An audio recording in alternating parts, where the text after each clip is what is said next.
Deadly gaps highlights how funding shortfalls are forcing life-saving programs to scale back, leaving frontline health workers struggling and patients at risk. Joining us now is Claire Waterhouse, who's Regional Advocacy Coordinator and the Head of Operational Support at Médecins Sans Frontières, Doctors Without Borders, Southern Africa, to discuss the gaps in care and the consequences of underfunding and what needs to happen to prevent surges in preventable deaths. Claire, thanks very much indeed for joining us and welcome to the program. Thanks so much for having me. Just how serious is this underfunding that we're seeing?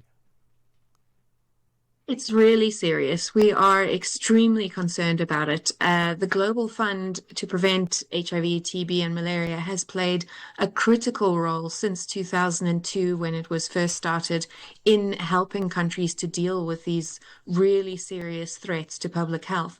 And what we're seeing now is that donor funding, as we know, has been very heavily impacted this year in 2025 with the US suspension of humanitarian aid that has really seriously impacted things. And that means that, for example, from the US, 3 billion of the 6 billion that they pledged, US dollars, that they pledged for this funding cycle hasn't been fulfilled yet, which leaves critical gaps for countries who are trying to fight these infectious diseases.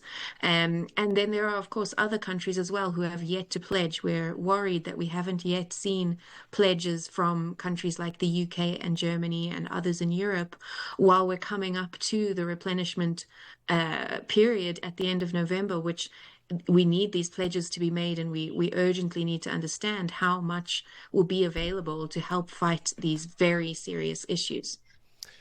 I mean, one can understand many countries that can't afford to make these contributions, and we were just talking to somebody about the UN General Assembly. But these countries that are wealthy and have the means, do we know why perhaps these pledges haven't been made as yet? It's difficult for us to say. The reasons are probably pretty individual and pretty political. We know that there is a general move away from supporting through humanitarian funding, and that is extremely concerning to us as the world moves away from multilateralism. But the truth of the matter is that countries are less developed countries are doing their absolute best to fund these things, but there are gaps, and we do need multilateral support for this. And public health impacts all of us.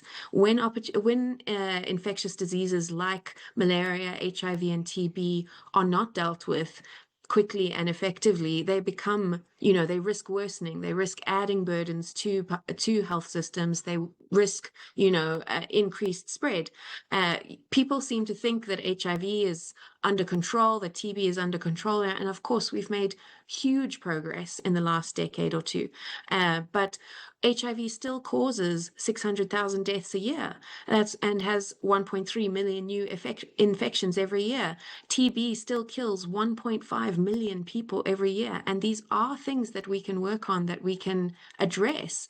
But unfortunately, funding is critical for that. And we're already seeing the impact of these gaps this year. We're already seeing that there are severe consequences. For example, malaria is the leading cause of death for children under 5. And our teams in the Central African Republic, in South Sudan, and the DRC are reporting this year increasing shortages of diagnostic tests, of medication. They're saying that there are understaffed facilities, and that has really deadly consequences for children. And that's just malaria. TB and HIV, similar things are happening, and it's extremely concerning. How close are we to total stock outs of these important anti-malarials and antiretrovirals in some of the areas that you're working in as MSF? It depends on the area and on the context, but I would say extremely close, and in some cases have already arrived at that point. These countries, need this support for their health systems critically. It's not a nice to have, it's a must have. And without having that, without the support that's been guaranteed over the years, that becomes a really big issue. The change in this situation was also extremely sudden. There was a very abrupt stop in the support for HIV, for TB, and malaria, and that has really hit systems hard. Whereas previously, huge progress was being made, community-based organizations were playing a really important and very effective role in getting treatment to patients and diagnostics. And I mean, MSF, we don't receive funding from the fund, but we work with hundreds and thousands of CBOs, community-based organizations around the world to scale back their actions, who are having to plan to do less next year because we have no idea what's going to happen with the global fund. And it honestly has a far wider impact than I think anyone can imagine at this point. What kind of conversations are happening with authorities that have been dependent on these kinds of funds in the past? Is it a question of saying, well, we have a budget, we just need to allocate more to health? That's a tricky question to answer. And of course, local and domestic authorities do need to play a role in this. They need to see what's happening and they need to adjust. But because there is so much uncertainty right now from what's happening with the global fund, it's very difficult for governments to plan this at the moment. It's difficult for them to know what will they have and what won't they have. It also is, we have to be honest, it's not viable for some of these really less developed countries to be able to do this. And the people who are hit are the most vulnerable people. And the impact of this, instead of falling on governments, is tending to fall on patients. Patients are then being asked to pay more for care or to pay for care at all, which many vulnerable groups of people, if you think about South Sudan, if you think about the Democratic Republic of Congo, you think about Malawi, but also think globally. We've seen impacts in Honduras, for example, in Belarus. These people, they are not able to carry the burden of their care. And yes, of course, governments should step up too, but what we urgently need is donors to step up. Donor countries need to step up and pledge to the global fund so that we don't undo all of the amazing progress that's been made in HIV, TB, and malaria over the years.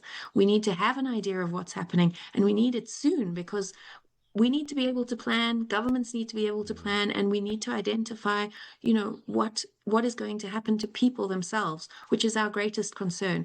As always, it is the most vulnerable people who are the most impacted by these kinds of global political issues. Claire, we're going to have to leave it there, but we certainly hope that action is taken and taken urgently. Thanks so much for your time. Thank you so much. That's Claire Waterhouse, Regional Advocacy Coordinator and Head of Operational Support at MSF Southern Africa. It's time for your news headlines. Here's Chanduko Ligege. SAB